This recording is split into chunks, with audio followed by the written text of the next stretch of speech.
Dunia Bidan. Saat ini kita sedang bersama seorang ibu muda ya yang sedang hamil.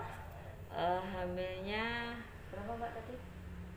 9 minggu. 9 minggu ya, 9 minggu.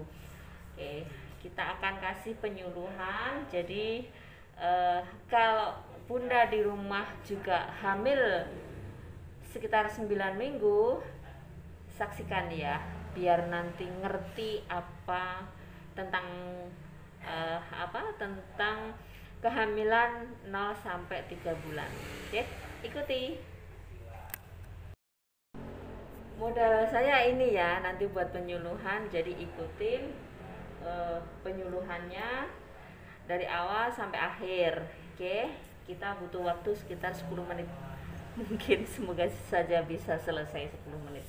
Oke, kita akan menjelaskan kepada Bunda Atin ya. Jadi kita nanti kita bedah, kita ulas ya tentang kehamilan dari Bu Atin ya.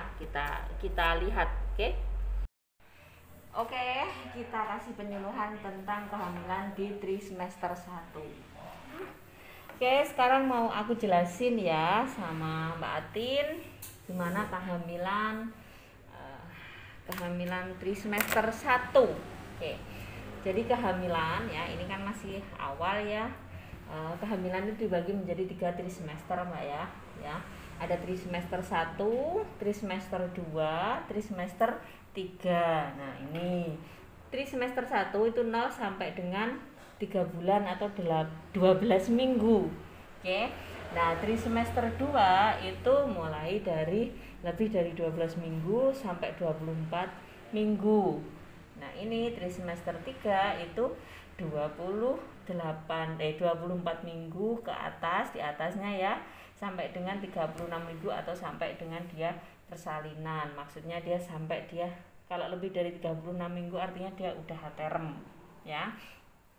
Nah, setiap trimester ini udah berbeda-beda, jadi nggak bisa disamakan. Trimester 1 dengan trimester 3 nggak sama ya, nggak sama karakternya. Keluhan-keluhannya juga sudah berbeda semuanya ya. Nah, keluhan yang umum di trimester 1 biasanya mual, muntah ya. Mual muntah itu karena tingginya kadar HCG pada saat proses pembentukan ini, bentuk plasenta ini akan meningkatkan hormon yang namanya HCG, dan itu memicu terjadinya mual dan muntah. Tapi nggak terjadi ya. Nah, kalau sampai terjadi mual muntah itu ada caranya sendiri ya, asalkan mual muntahnya nggak parah gitu nggak apa-apa ya. Biasanya di trimester 1 juga berat badannya belum terlalu naik ya, kadang bahkan mulai turun, tapi nggak usah terlalu cemas. Tadi sudah saya cek ya, untuk yang pakai itu lingkar lengan tadi, yang di lengan itu ya, lilanya itu tadi 23,5 ya. Jadi batas, tapi ya batas dari ibu hamil ya. Ibu hamil nggak boleh lebih rendah dari 23,5. Karena apa? 0 sampai 3 bulan itu ngambil dari cadangan lemak sampean ya, bukan makanan yang jenengan makan ya, tapi cadangan lemak yang jenengan digerogoti sama si janin buat ini ya. Baru nanti 12 minggu ke atas ya, atau 3 bulan ke atas, baru jenengan makan apa gitu nanti disedot ya. Makanya ibu hamil itu dilihat lilanya tadi ya, cadangan lemaknya gimana, itu untuk melihat kesiapan yang di trimester 1 ya. Untuk trimester 1 atau 0 sampai 3 bulan ini fasenya itu beda ya sama yang lain. Kalau di sini fasenya fase pembentukan. Jadi cikal bakal si bayi ya, si janin ini ada di ini 0 sampai 3 bulan ya, atau 12 minggu. Di sini bayi itu membentuk ya, terbentuk. Kalau di sini bertumbuh beda. Di sini itu 3 bulan ya, mulai 3 bulan itu bayi sudah terbentuk, tinggal menyempurnakan. Jadi mata, telinga, hidung semuanya sudah terbentuk, tinggal disempurnakan lagi ya. Nah, kalau di sini masih membentuk, yang ini sangat rawan itu proses pembentukan di tulang tengkoraknya. Sampai di sini. Ini butuh asam folat, ya. Asam folat dibutuhkan itu di 0 sampai 3 bulan. Katakanlah gini, kan kalau kekurangan asam folat bisa terjadi ini tidak punya tulang tengkorak ya. Kalau kekurangan asam folat, atau di sini ada rongga gitu namanya, nanti jadi banyak jadi spina bifida, jadi cairan otaknya ini kan sama jadi satu ya cairannya ya, cairan otaknya itu keluar gitu ya. Jadi kalau seumpama si janin itu di sini pembentukannya tidak sempurna karena kekurangan asam folat, kadang ada yang berpikir, oh padahal sudah usia kehamilan 5 bulan atau 6 bulan, oh tak kasih banyak gitu, nggak bisa. Jadi nggak bisa berlaku surut ya, jadi nggak bisa kembali lagi, nggak bisa. Ini mau dikasih satrek juga nggak bisa asam folatnya karena sudah terbentuk, cikal bakalnya sudah terbentuk ya, tinggal menyempurnakan saja ini.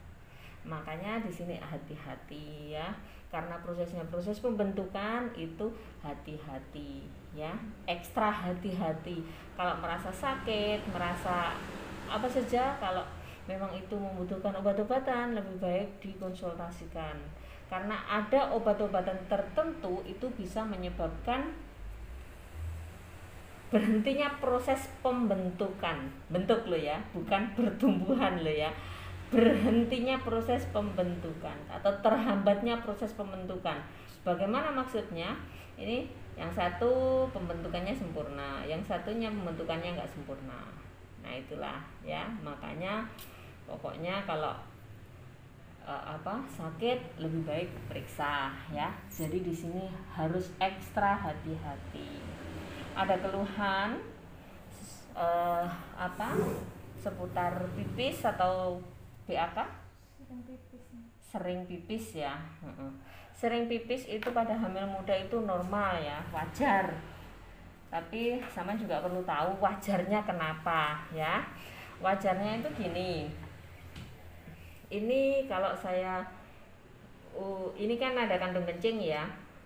Ini tertekan sama rahim ya. Kalau saya umpamakan kandung kencing itu seperti ini ya, gembung gini ya. Nah, ini rahim ya.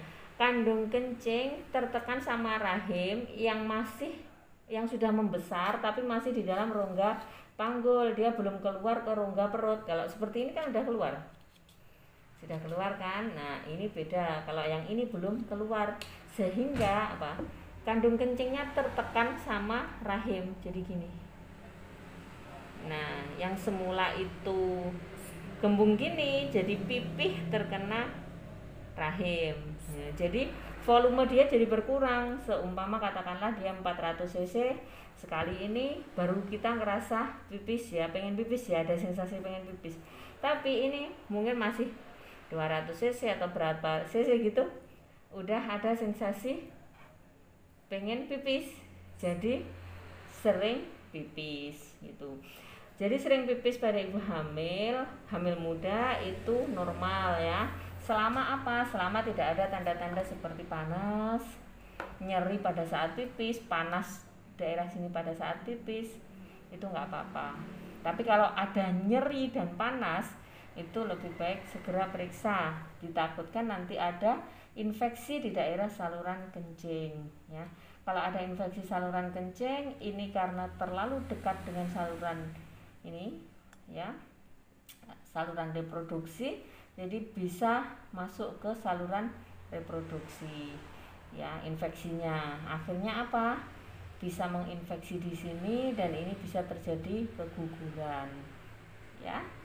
Nah, paham ya? Ada yang ditanyakan? Enggak mual, enggak muntah ya? Oke.